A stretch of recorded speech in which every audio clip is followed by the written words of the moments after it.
Para generasi muda di Seram bagian timur diingatkan berhati-hati dalam pergaulan. Dengan begitu, tidak terjerumus hal negatif, diantaranya penggunaan narkoba. Peringatan itu disampaikan Komandan Koramil 150206 Bula, Letu Infanteri Muhammad Jen Anjarang, di hadapan siswa-siswi di Bula, Selasa kemarin.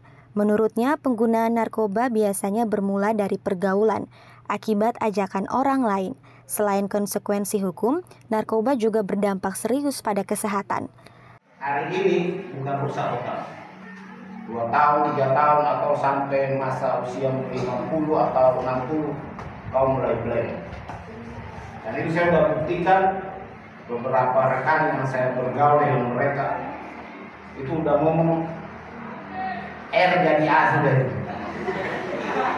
Sudah ngomong sembarang.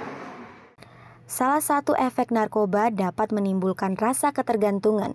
Bila terus mengkonsumsi bahan berbahaya itu, dampaknya semakin buruk. Selain narkoba, para generasi muda juga diingatkan untuk menjauhi minuman keras. Dari Bula Seram bagian timur, kontributor TVRI Mansur Boynau melaporkan.